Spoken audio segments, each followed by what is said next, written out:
Nandito kami para sumuporta at magpakita ng pagkakaisa ng lungsod ng Maynila.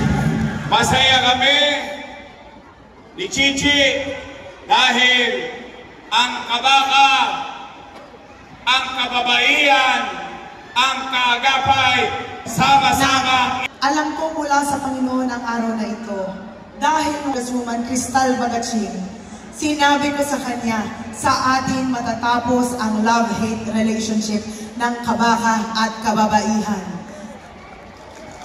Ngayon narito ko sa inyong harap, living testimony na talagang ganun pala talaga pag sinabi ng Panginoon. Mayor Lito Atienza!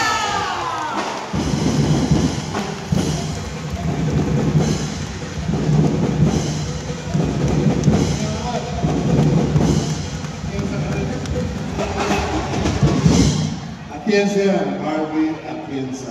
Pamangkin ko. Isa lang ay pinunta ko rito. Ngayon yung paghapon, pinagkakanda akong pinalalaman. Pero itong hapon ito, pinilig talaga. Kailangan pumunta ako meeting ng mga kabaka. Una, para ipakita nagkakaisa na kami ng aking kuya. Si Amado Magasin. At nakita na sa akin, pinigilala ko sa kuya. At nagpaliwanagan kami. Nagkakaintindihan kami. Kaya isa na lang aking pakiusap sa inyo. Sa lahat ng matilusod, lalo na sa Sinto Distrito, tulungan nyo, iboto ninyo, ikampanya ninyo, si Amado Magasin sapagkat karapat dapat paglingkod-ling sa ating distrito. Tutulungan ba nyo?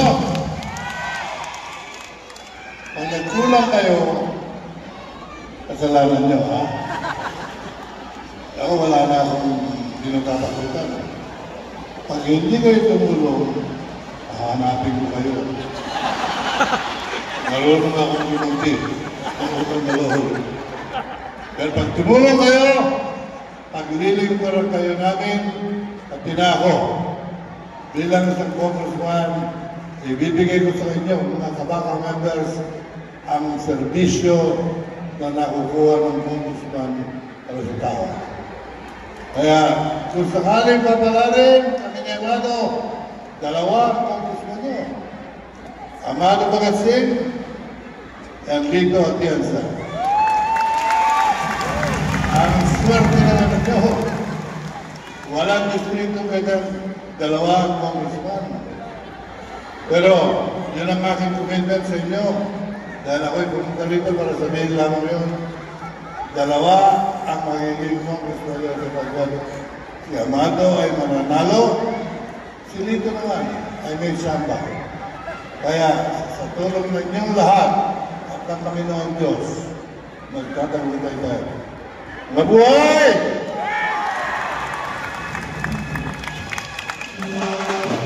Mabuhay! Mayor Lito Atienza!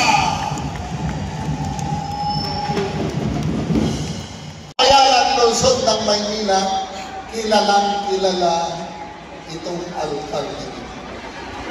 Sa maikling panahon ng kanyang pananungkulan, isinaayos at nilinis niya ang lungsod ng Maynila, pati ang pamahalaan ng lungsod ng Maynila, nilinis at sinaayos na siyang naging dahilan kung bakit mabilis na naging maunlad ang lungsod ng Maynila, naging dahilan kung bakit sa lahat ng sulok ng lungsod ng Maynila, ang sigaw ng bayan, bumalik ka na. Kaya, hindi ako magpapakahaba, ibibigay ko sa inyo the best mayor Manila ever had, Isko Moreno Dumagoso.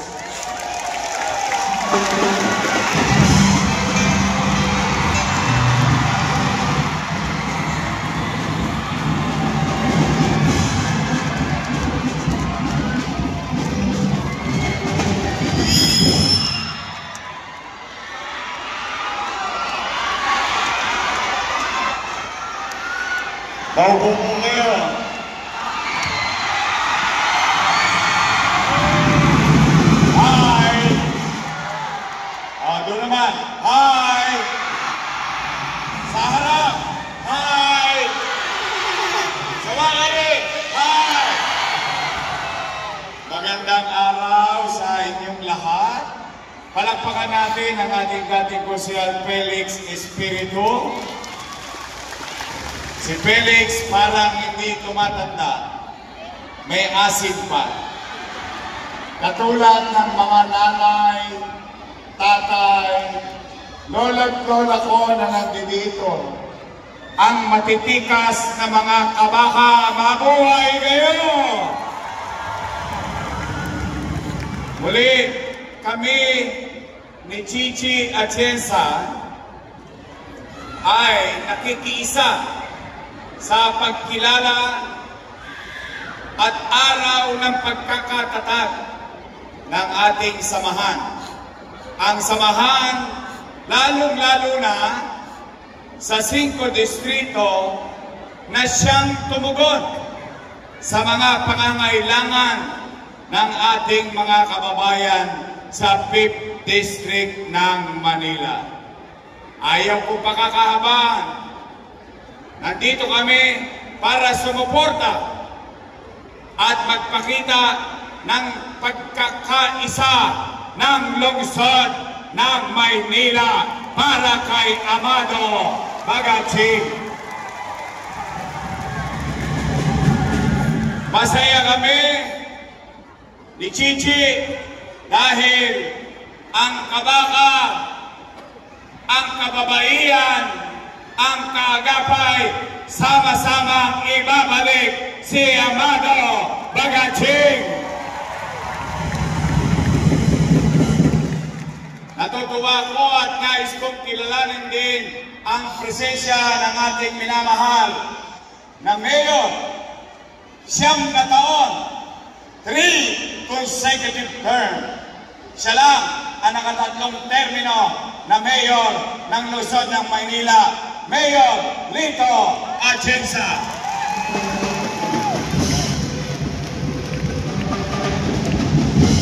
At papatiin ko rin ang ating kaibigan, total, 12 naman ang senador. Mga kabaka, malaki ang Pilipinas, pero binigyan tayo ng oras ngayong hapon na ito upang makiisa, makipati sa araw ng ating pagkakatatag ng ating samahan. Ang ating magiging senador, Dante Marcoleta. At kanina, sabi nga niya, ay may solusyon ang ating senador, Amy Marcos. Mga kabaka, kaya niyo pa ba? Matigas pa ba ang boto niyo? Pwede ba magsigawan tayo? Iparinig natin at umalingaw-ngaw sa buong 5 distrito, Amado! Amado!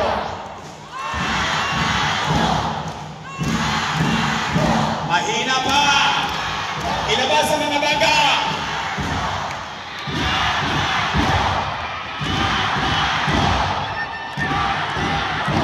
Domats! Ayan na! Ayan na ang pananabik ng ating mga kababayan sa 5 distrito. Paglilingkod mo para sa kalusugan, para sa kabutihan ng ating mga nasasakupan. Ano isinisigaw ng kabaka? Babalik kami. Babalik kami. Babalik kami. Babalik kami. Gusto niyo ba bumalik ang kabaka? Gusto niyo ba bumalik si Amado? Handa ba kayong mapuyat? Handa ba kayong mapagod? Hindi ba kayo titigil? 5 buwan na lang yan, babalik na si Amado Bagaching. At mga nanay at tatay ko, I love you too. Mga lolo't lola ko, itong araw na ito ay may hamon sa atin. Ngayon natin ipapakita ipapakita natin sa buong distrito na nagkakaisa ang kababaihan, Kaagapay at Kabaka dahil tutulungan natin si Lito Atienza ang kanyang buhay. Party list, tutulungan ba ng Kabaka? Tutulungan ba ng Kabaka? Umaasa kami dahil ang pagkakaisa, pagkakabati-bati ng mga samahan ay siyang kapakinabangan ng ating mamamayan.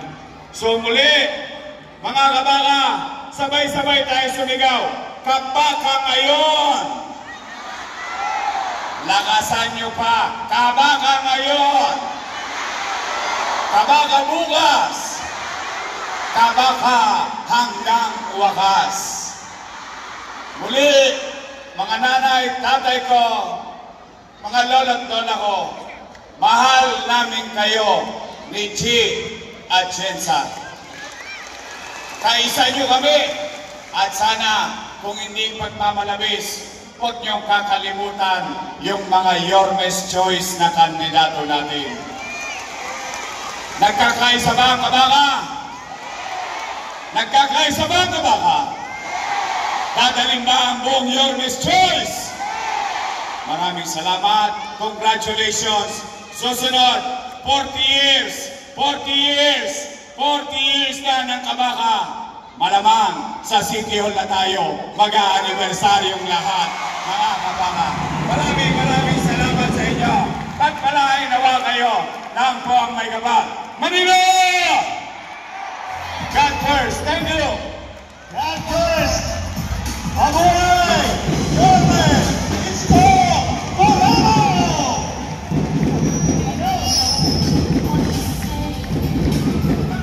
Babalik kami! Babalik kami! Babalik kami! Ang Kabaka at si Yormes! Isko Moreno! Ang gagawin ang Vice Mayor! Si Atienza!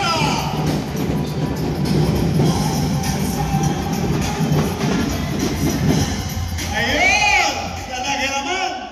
Handa na ba kayo lahat? Lalaban tayo!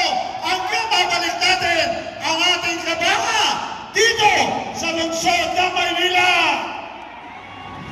Kabaka's choice is Yormes choice! Yun! Vice Mayor Si Atienza!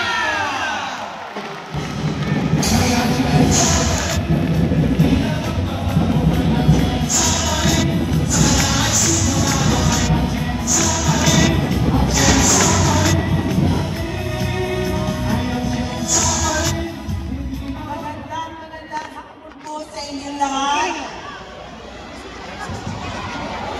Ako po si Chi Atienza, ang bunsong anak ng dating Mayor Lito Atienza. Ako rin po ang direktora ng Kababaihan ng Maynila, isang organisasyon na binuo ng aking mga magulang 40 years ago. Gusto ko lang ikwento na alam ko mula sa Panginoon ang araw na ito.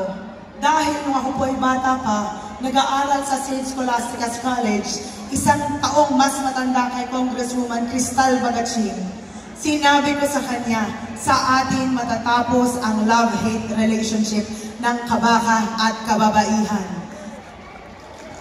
Ngayon narito ko sa inyong harap, living testimony na talagang ganun pala talaga pag sinabi ng Panginoon. Dahil para sa akin, kayo ang isa pang pamilya ko dito sa Maynila. Alam nyo, ako po ay hindi talaga politiko. Ako ay isang misyonaryo. Pinangarap ko maging misyonaryo, bata pa lang po ako.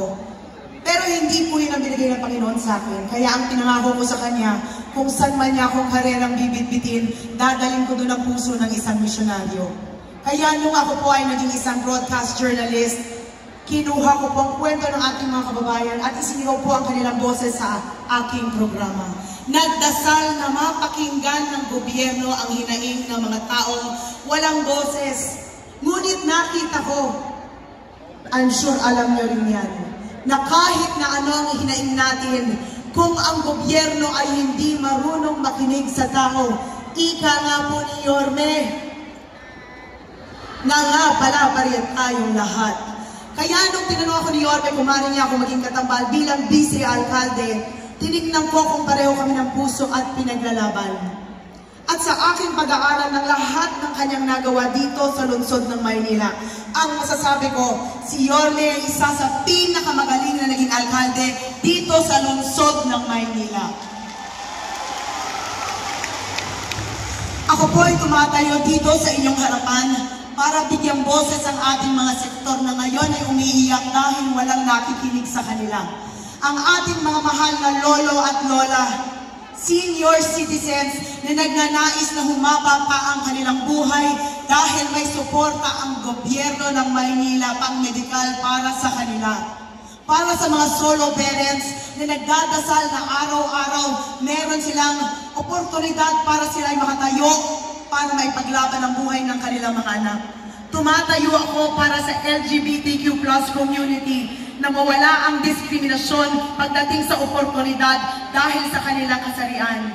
Tumatayo ako dito sa inyong harapan para ipaglaban ang lahat ng ating mga kapatid na may kapansanan, maalagaan ng gobyerno.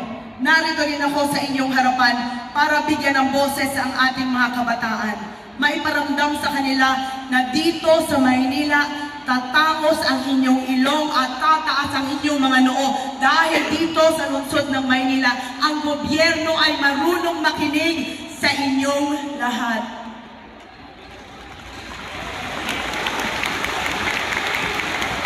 Lahat po ng distrito na aming pinuntahan, iisa lamang ang isinisigaw ng lahat.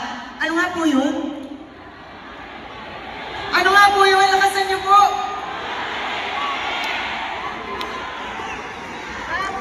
Alam ko kakibat ng sigaw nyo na bumalik na si Yorme dahil nagnanais ang inyong mga puso na bumalik ang pagkatok ng pagmamahal ng gobyerno dito sa lungsod ng Maynila sa inyong mga bahay at buhay gaya ng nataman nyo nung si Yorme ang alkalde ng Maynila.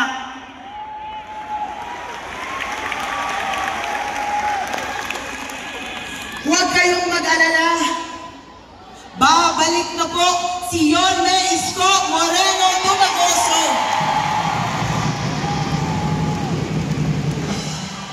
Ngunit kung maaari, aking mahal na kabaka, sana isama niyo rin po si Chi at Yensi.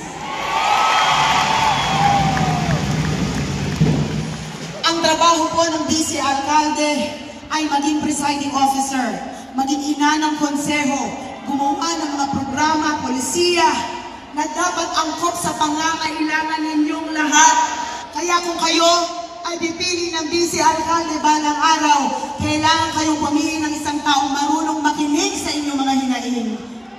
Bata pa lang po ako, hinulman ako ng aking ama. Pinaglaban ko po ang boses ng mga kabataan, pinaglaban ang boses ng mga ina, pinaglaban ang boses ng ating mga kababayan na umiiyak dahil walang nakikinig sa kanila.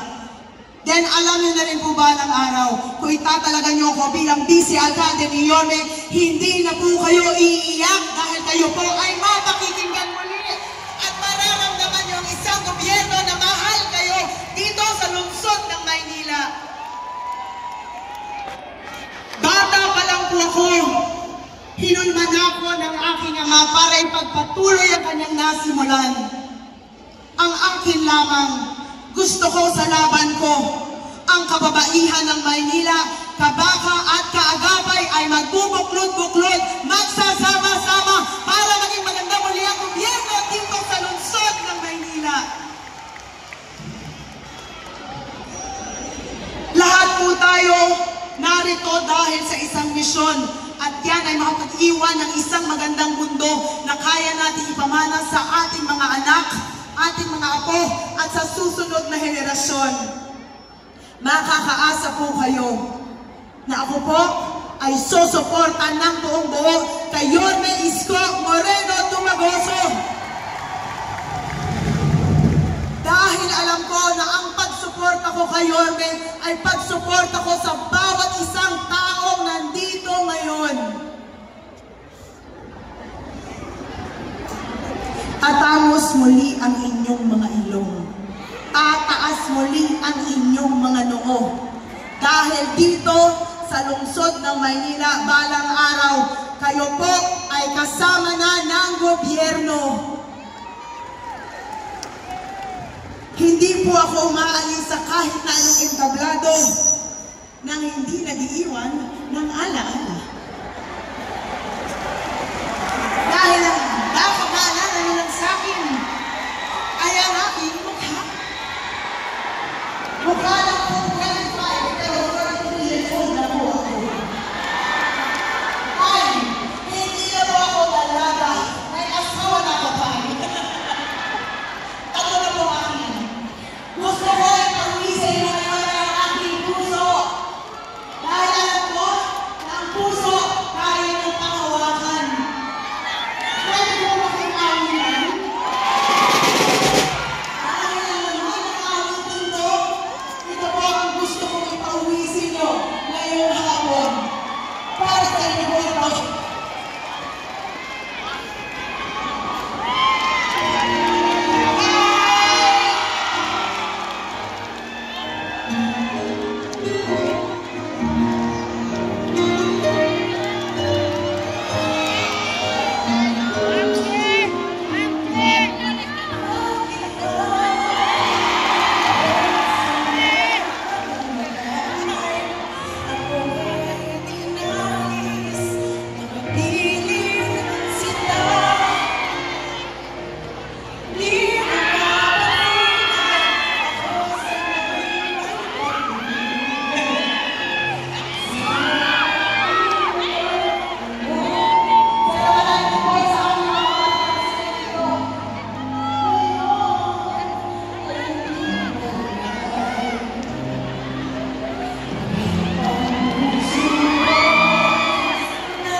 Ay, sorry.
Ang koronang to ay hindi po mapupunta sa ating ulo.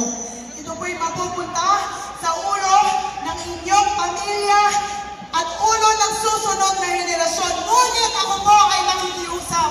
Sana tulungan niyo rin po ang lahat na mga konsyehal Norwest Choice at ang aking kalawang ama dito sa 5 Distrito, si Congressman Amado Bagatsing at ang Buhay Party List para sama-sama tayo na maging masaya dito sa lungsod ng Maynila. Kabaka, mahal na mahal na mahal na mahal po namin kayo. Mabuhay, Vice Mayor G. Atienza! Salamat! Vice Mayor G! Kahit walang boses, talaga naman! Laban pa rin! Laban Tuloy-tuloy! naman! Oo! Maraming salamat, Vice Mayor G. Atienza. At ngayon naman,